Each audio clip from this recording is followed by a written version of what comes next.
Cara, eu acho que essa análise aqui vai ser uma análise que passa muito pelo Crespo, tá?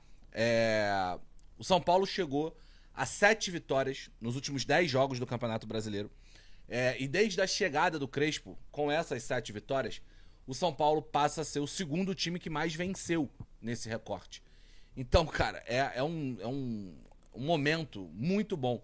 E o que faz o trabalho do São Paulo, o trabalho do Crespo, ser excelente no momento, é o contexto. O Crespo recebe um trabalho de terra arrasada do Zubeldia, não deixou nada pra trás, nenhum legado. E o Crespo pega esse trabalho do zero e vai desenvolvendo, vai melhorando, desde aquele primeiro jogo lá contra o Flamengo, da saída de bola, na parte defensiva. E isso acontece com um número assustador de lesões, isso acontece com um número muito alto de suspensões, ausências de maneira geral, e o São Paulo segue sendo extremamente competitivo. Cara, se você olhar hoje, o time do São Paulo foi a campo com Dineno e Tapia. Eu te diria que talvez esses caras sejam a 6ª opção do time. Por quê? Você tem Calera machucado, André Silva fora, Luciano fora, Ferreirinha fora, Lucas Moura fora. Ainda teve a venda dos moleques, mas beleza, não vou botar nessa conta aqui. Talvez hoje Dineno e Tapia sejam a 5ª, 6ª opção pro ataque do São Paulo. 1-0, gol do Dineno. E aí, poderia ter saído 2-0, gol do Tapia, poderia ter saído com o gol do Rigoni, 2-0. São Paulo jogou pra fazer o 2-0. São Paulo esteve mais perto do 2-0 do que o Botafogo do 1-1. Num jogo que o Arboleda ficou no banco, voltando. O Wendel entrou e se machucou durante o jogo. O Marcos Antônio saiu do banco. É surreal. E aí você vê esse São Paulo performar, esse São Paulo jogar bem, esse São Paulo ser melhor do que o adversário, e você vê conceito nesse time, e aí fala, caralho, cara, realmente, o trabalho do Crespo é um trabalho, neste momento, pode ser que as coisas mudem, mas neste momento eu categorizo como excelente até aqui. Trabalho de muita força, assim. Recuperando jogadores como o Pablo Maia, por exemplo. Recuperando jogadores como o Sabino. O Rafael Tolói estreia bem, seguro, tranquilo. Recuperando até um Cédric da vida, se a gente for colocar nessa conta. Dando minutagem pro Rodriguinho, mais uma vez sendo importante, fazendo um bom jogo. É um São Paulo que na figura do Crespo, no trabalho do Crespo, mostra bastante coisa, pelo menos na minha visão. Quero falar daqui a pouco sobre o Dineno, mas eu queria falar um pouco... E aí eu queria falar um pouco do Dineno, autor do gol, né, do 1-0, que cara, é um jogador muito esforçado, assim. Ele, tecnicamente falando, talvez esteja longe de ser o ideal pro São Paulo, mas é um jogador muito esforçado, que busca muito jogo, que tá sempre tentando, tem uma bola aérea boa, uma capacidade boa de leitura de bola aérea pelo alto, e essa pra ele, do jeito do gol de hoje, né, que ele chega pra finalizar num cruzamento. É um jogador esforçado, assim. Eu acho ele... Eu particularmente falando, gosto mais dele do que do Tapia, mas eu acho que no fim é um jogador esforçado que foi presenteado com um gol hoje muito legal. Teve uma lesão grave no joelho, voltou e tal. Presenteado, cara, com o gol de hoje e com essa vitória do São Paulo. Mas no fim, cara, o mais importante com relação à vitória do São Paulo hoje o trabalho é muito bom. O trabalho é muito bom no contexto do que a gente vê hoje. O Crespo cara, tira o São Paulo de um lugar bizarro e coloca num lugar de competição. Só a ponto pra gente fechar esse vídeo aqui, se você não deixou o like, deixa. 70% de aproveitamento de Hernan Crespo no Brasileirão até agora. Ainda está em 7º, com 2 jogos a mais. Surreal. Absolutamente surreal. Deslegado 0. Pausa de 5 segundos para pedir a sua ajuda ao nosso canal com o seu like e se inscrever se ainda não for um inscrito. O Ferreirinha e o Luciano, imaginando que seja dupla de ataque lá contra a LDU, mas eu acho que não pode repetir o erro que aconteceu lá contra o Atlético Nacional. O São Paulo deu a bola pro adversário e não atacou. O São Paulo não deu um chute em 90 minutos contra o Atlético Nacional. O São Paulo teve sorte, e tomou um amasso. Então acho que nesse momento aí o Crespo ele deve pensar numa alternativa para contra-golpear o time equatoriano. Por mais que tenha altitude, a gente sabe todo esse contexto. Você acha que ele deu mais time com o Atlético Nacional, Marcão? Eu, particularmente, não vi nem o jogo da LDU nessa Libertadores. Eu vou estar falando aqui no achômetro, mas o Atlético Nacional, ele tava no grupo da morte. Ele tava no grupo do Bahia. O nosso gerente aí de mídias sociais, o Fábio Kesi... Fábio Alexandre Kesi, ele pediu pra ser chamado. Fábio Alexandre Kesi, exato. Ele falou, tá solteiro, tá na praça. Outro dia tava... O mundo gira, ele falou. O mundo gira. No Catraca Rola. E falou, o Rafael Soto. Não sei onde, ele foi assistir uns jogos aí da LDU. E assim, tecnicamente não seria um time muito bom, mas muito forte fisicamente e rápido. Então não muda muito do que a gente já viu contra o Atlético Nacional. Então, eu tava o Brasil jogou lá na Bolívia, é outra altitude, é maior ainda, né? E um repórter do UOL, ele escreveu uma matéria contando a experiência dele na Bolívia, nesse jogo da seleção brasileira. Só trabalhando, né? Sem correr. Você imagina um atleta. Sem correr. Cara, ele teve que subir uma escada lá pra tentar chegar num lugar onde tinha dirigentes, sei lá. Bom, segundo tempo ficou dentro da ambulância. Cara, tá brincando? Não aguentou. Não. Diz que o negócio é... Ele falou, imagina os caras ali dentro correndo. Imagina o jogador. Mas aí vamos ver também o contexto. Às vezes o cara é fumante, é obeso, é o diabo tem naquela porra. outro físico, Não, Marcão. 4 mil, velho. Não, 4 mil, que me cara. assustou ontem. O Fabrício Bruno veio do avião, jogou o jogo todos 90 lá. Avião em 90, cara. O cara é um animal, mano. O Lima, Marcelo Lima. Cada organismo reage de um jeito. No Peru, passado, eu não sei... Peru, ele foi. acho. Mas desceu do avião já ficou ruim. Mas também foi mamando o caminho inteiro. Tudo bem, né? Tudo bem que, pô... Ele vem falar que é altitude. O cara saiu do avião trançando as pernas. Vem falar é altitude. É altitude. Que isso, Marcão? O Lima, a gente sabe que os cigarrinhos que ele fumava... Sim. Meu, é assim, parecia aquelas cordas de academia. Paeira. Aquela grandona? Aquelas lá, Aí uma vez ele foi andar de teco-teco com esse negócio aí, parecia Esquadrilha da Fumaça, onde o avião passava... Ficava aquela marca. O Lima, mas me surpreende o Lima já não ter descido do avião e pedido umas folhas de coca. Porque o negócio é o seguinte, esses caras que vão fazer, mas é verdade, esses caras que vão fazer trilha, Domênico Gato, Olha a mandiada. eles são instruídos, inclusive, ali pelos monitores, a mascarem folha de coca, aí você vai deixando ela no canto da boca, assim, e deixando ela úmida com a saliva e vai meio que como se fosse tomando aquele caldo que vai saindo daquela folha, pra você conseguir lidar com a altitude, principalmente pra fazer trilha, essas coisas aí. O repórter na matéria, inclusive, ele disse que não fez uso da folha de coca. Ele queria saber como que era a Ele parada. queria sentir a parada. Não, mas sentiu como é que era. Sentiu mesmo. É que na Bolívia é muito pesado, igual o Sombra tava falando. Agora, no Equador tem mais um lance. Além de ter uma altitude razoável, o time dos caras é bom. Além disso, os caras sabem jogar. Porque na Bolívia você pega uns pés de break, né? Quando eles vêm pro nível do mar, toma 5, 6. Agora, o time equatoriano não, ele joga... Ô, Portuga, é verdade que no Equador a água ela desce no sentido anti-horário, assim, fazendo outro lado? Não sei não, viu, Maurício? Tem essa lenda aí? Tem essa Nunca fiz lenda esse aí. estudo aí. Não fiquei sabendo nunca disso aí. Ó, já ouvi essa lenda aí, que a água vai no Sério sentido mesmo? anti-horário lá no Equador. Procura aí na internet, só. Vê aí. Não sei não. É verdade. Finalizando. Tem o São Paulo tá preparando o anúncio da renovação do Rian Francisco, né? O contrato do Rian Francisco que vai até 28.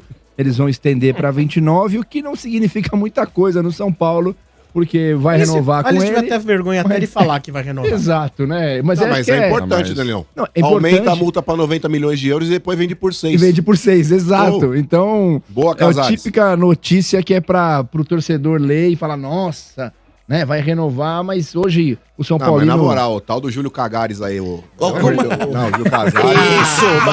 Isso! Marcão, eu vi uma notícia de relance, eu não lembro, não sei se vocês viram. Parece que tem outro jogador que o São Paulo pode perder também, pode vender, que tem mais um ainda. Ferreirinha tá na... o Ferreirinha. Tá exato. na mira do futebol turco. Besiktas. E daqui a pouco vão vir atrás do Rodriguinho também. Sem... Não. Tá facinho o São Paulo, Não é qualquer um que chega e leva nossos jogadores, não, filho. Vai segurar. Não. Eu quero ver o ano que vem, Pô, São Sombra. Paulo, aquela O mulher vai que fazer? separou faz pouco tempo e Tá na pista. Tá na pista. Tá vem. Ó, o São Paulo é que nem aqueles lugares lá, família muda. Vende tudo. Família vende tudo. Família vende tudo. É isso aí. Quando são as eleições lá no São Paulo? Aí também não adianta nada. Não, é só pra saber quem é o próximo, né? É só pra saber qual a próxima da quem vai ser o Tem um próximo. candidato que vem forte aí. Ainda não oficializei, né? Aí a gente vai conversando Mas internamente, sua né? fase não tá boa lá não, hein? Tu vê quem veio pro meu lado, Sua né? fase Porque eu não era tá amigo boa dele. não, Boca. Eu, o Casares, era assim. Eu sei, Boca, mas não Agora a tá... gente tá meio, né? Mas, Boca, Vê acho quem você, veio eu acho comigo. você bem indicado. Você é Ô, Boca, a um situação forte lá não tá concorrente, fácil pro seu lado, É, não. mas você acha que, Marcão, você acha que lá dentro, como é? Não, vou torcer pra ele ganhar só pra você não perder a imitação. Ó, dizem que, assim, ele vem com uma bomba aí e com essa bomba vai se reeleger. Acabou. Quem comprou do São Paulo barato, Aí, ó. comprou. Ninguém mais compra do São Paulo barato, não. São Paulo agora, felizmente, graças ao trabalho de tanta gente, sabe, da diretoria feminina, do presidente Júlio, de todo mundo, agora a gente tem condição de vender pelo que a gente acha que vale. Momento fanfarrão, né? E esse é o original, aí, não foi o nosso. Meu Deus do céu, velho. Só uma poesia. Agora eu ia falar sobre Hernan Crespo, que está fazendo mágica à frente do São Paulo, e não há exagero nessa afirmação. Tricolor do Zubeldia, que corria risco de rebaixamento, deu lugar a um São Paulo que está vivíssimo na briga por vaga em Libertadores da América. Mesmo com todos os problemas médicos que o São Paulo sempre tem, com vendas de atletas e poucas contratações. Na vitória contra o Botafogo por 1-0, nesse domingo, no Morumbi, o Tricolor chegou a fazer grande segundo tempo. E a vitória foi absolutamente justa. São 7 vitórias em 11 jogos no Campeonato Brasileiro. Aproveitamento de pontos no Brasileiro como mandante é perfeito. 5 jogos e 5 vitórias o São Paulo bateu, com o Crespo no banco de reservas. O Corinthians, o Fluminense, o Vitória, o Galo e o Botafogo, 10 gols marcados, 1 gol sofrido. Com a lembrança de que o São Paulo não vencia Atlético e Botafogo desde 2020, são 5 anos de tabu encerrados para cada um desses jogos. No Campeonato Brasileiro, o Crespo, desde que assumiu o São Paulo, tem o segundo maior número de vitórias no período. São 7 vitórias, 2 empates e 2 derrotas. No total, somando também a participação em Libertadores e Copa do Brasil, o Crespo soma 8 vitórias, com 4 empates e 3 derrotas. O único ponto negativo nessa passagem do Crespo é a eliminação contra o Atlético Paranaense na Copa do Brasil, que está muito na conta daquela expulsão com 3 minutos de jogo do Rafael. Importante contar que o Crespo, na entrevista coletiva depois da vitória contra o Botafogo, assegurou que não teve participação ou influência na contratação do Rigoni. Não é a informação que eu tenho. Ele também foi perguntado sobre o jogo da quinta-feira contra a LDU na altitude de Quito, se há uma preocupação em relação aos 2 laterais que se machucaram. O Enzo Dias, que saiu como titular, sofreu um entorse no tornozelo esquerdo e o Wendel reclamou de um desconforto muscular. Na entrevista coletiva, o Crespo assegurou que o Enzo vai jogar a partida em Quito, ainda que não se tenha o resultado dos exames, por entender que o argentino não fugiria de um jogo importante como esse. A pergunta que eu deixo para você, torcedor do São Paulo: que nota você dá para Hernan Crespo até aqui? Use o espaço para comentário para registrar sua opinião. Olá, amigos do DAC! Alô, torcida do São Paulo! Querem saber mais sobre a LDU? Como chega a Liga de Quito para este confronto com o Tricolor Paulista pelas quartas da Libertadores? Mas sim, depois da vinheta. Pois é, amigos, querem saber mais sobre o time equatoriano? O terceiro vídeo que falo dos álbuns no ano. Antes eu preciso me apresentar. Para quem me conhece, sou Bruno Garcês, jornalista e especialista em futebol sul-americano, e este é o canal Sudaca Brasil, tudo sobre futebol aqui no continente, agora em parceria com Bora pra Resenha TV. Deixe seu like, se inscreva nos canais, dá essa moral pra gente. Como eu já adiantei, já fiz análise da Liga de Quito quando enfrentava o Flamengo e depois quando enfrentou o Botafogo. Mas até porque o time mudou bastante desde o início do ano, vamos fazer de novo. Como chega a Liga para este confronto em São Paulo? Vamos falar rapidamente sobre os Albos, time tradicional equatoriano que joga no seu estádio Casablanca ou Rodrigo Paz Delgado, com capacidade para mais de 45 mil pessoas. E lógico, o time de Quito tem altitude, sim, de 2.850 metros. Tem 2 sul-americanas e um título da Libertadores. Ganhou em cima do Fluminense em 2008, histórico. O único título de um time equatoriano, rei de copas no seu país e com grande torcida, lota o estádio e se classificou até aqui, ganhando seu grupo com o Flamengo, Central de Córdoba da Argentina, e fez 11 pontos e 1 gol a mais de saldo que o Flamengo. Surpreendeu ao ficar em primeiro e deixando o rubro-negro em segundo. E nas oitavas, deu azar. Atual campeão Botafogo e conseguiu mais uma façanha. Derrotou em casa por 2-0, depois de ter perdido por fora por 1-0. Na raça e na organização, Liga mostrou força. Mas o que vale ressaltar é que o time mudou tanto aqui. O time da fase de grupos era comandado por Vitamina Sanches, que caiu no final de maio, faltando pouco para finalizar a fase de grupos. O time vinha com altos e baixos, e Vitamina se complicou ainda mais, criticando a torcida e alguns jogadores pelo baixo rendimento. Aí você perde o vestiário, né, Vitamina? Aí vacilou. O time oscilava, mas tem muito potencial. E aí trouxeram o Thiago Nunes, que há algum tempo tem se aventurado pelo futebol sul-americano, com o Cristal do Peru, Católica do Chile, e agora na Liga, que sinceramente, melhor que esses todos. Tem um grande elenco. E ele tem feito um bom trabalho, fazendo um feijão com arroz. Time forte em casa e seguro quando joga fora. Se expõe pouco, mas ainda está se ajustando. E chegar às quartas, tirando o atual campeão, mostrou como o Nunes consegue extrair o máximo desses jogadores. Mérito do brasileiro. E quem são as figuras do time da Liga de Quito? Começa com Fernando Cornejo, o chileno chegou através do Vitamina e conquistou a todos no Casablanca. Seguro na marcação e na parte ofensiva, meia completo, com boa chegada.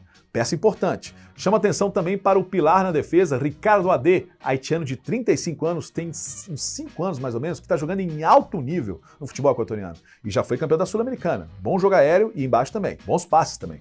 Tem que chamar a atenção de Brian Ramírez, ponta que hoje joga como ala esquerdo, fez um baita 2024, principalmente no segundo semestre. Rápido, habilidoso e agressivo ao atacar os espaços. Perigoso, mas pode deixar os espaços também, né?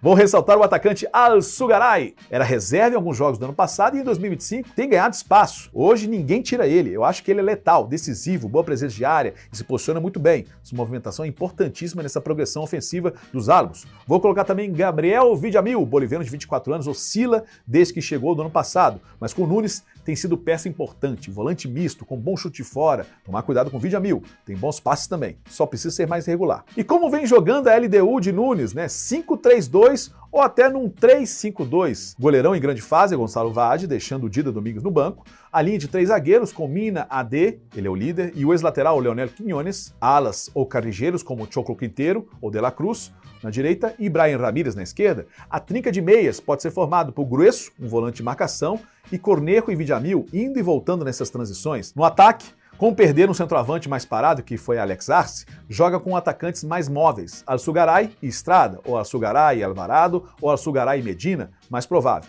mas que fecham espaço e marcam pressão com muita intensidade lá na frente. E tem sido uma das características desse time, marcar alto e com intensidade durante um tempo de jogo em casa. Fez bem isso contra o Botafogo na Libertadores e o Barcelona pela Liga Pro. Time que se fecha com precisão. Não é 100%, falhou em alguns momentos, mas conseguiu segurar e amarrar a parte ofensiva desses mesmos times.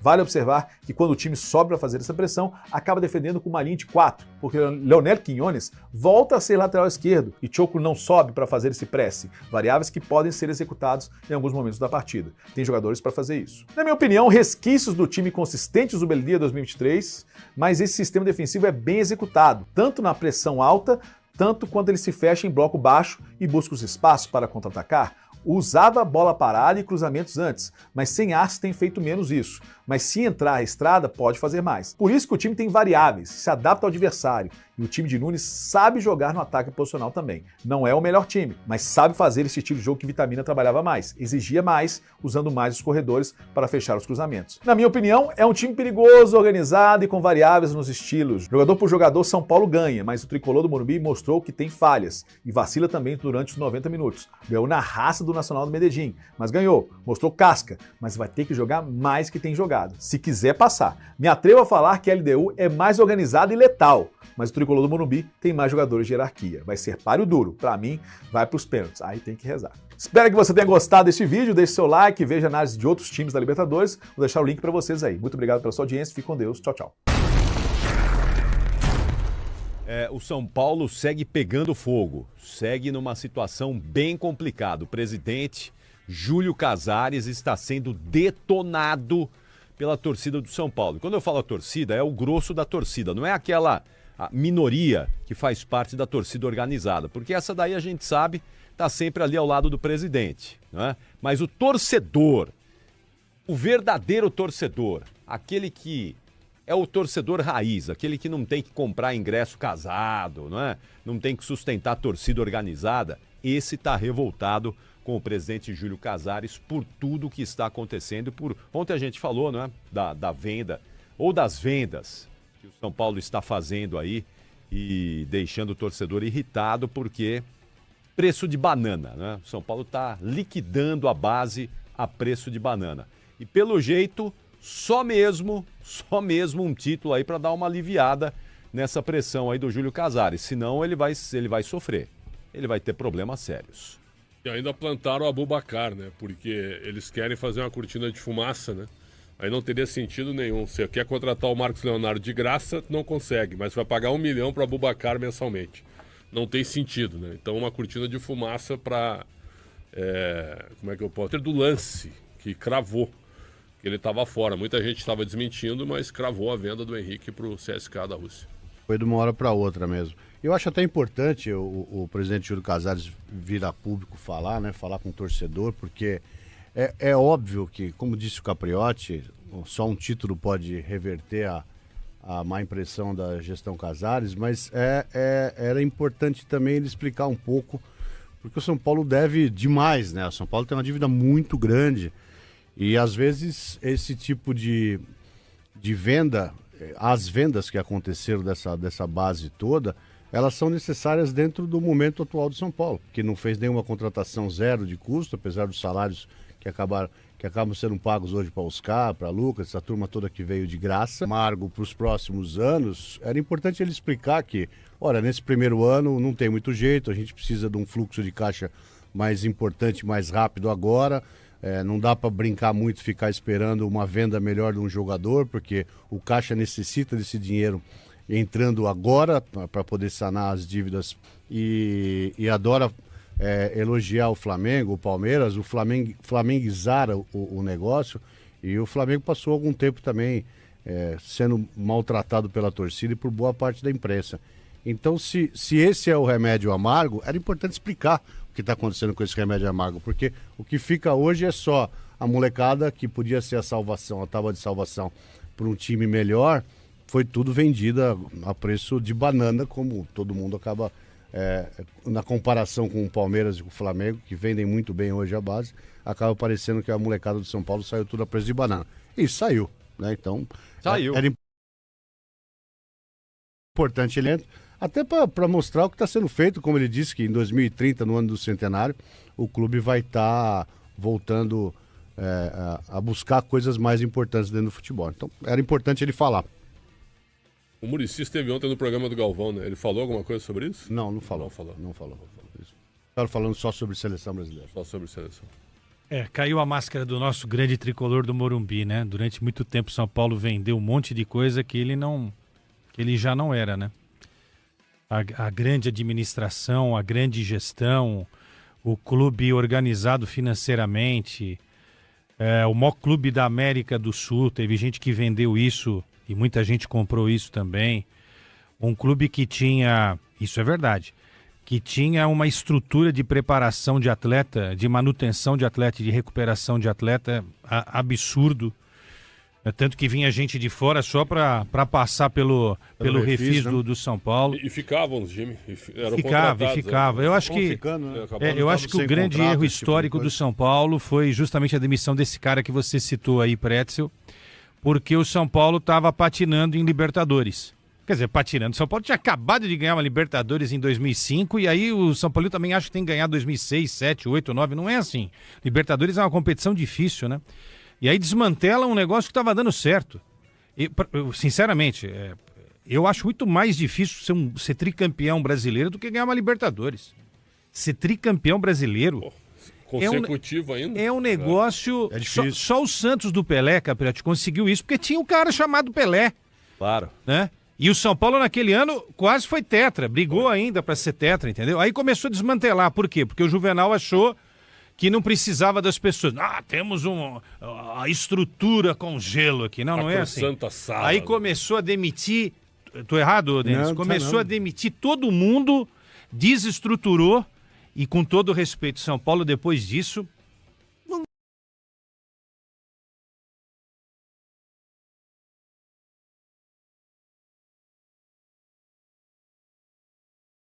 Começou na virada de mesa do Juvenal Juvencio. Sim. Quando ele virou a mesa, rasgou... Se perpetuou, né? Quando ele se perpetuou no poder, o São Paulo afundou junto com o Juvenal Juvencio.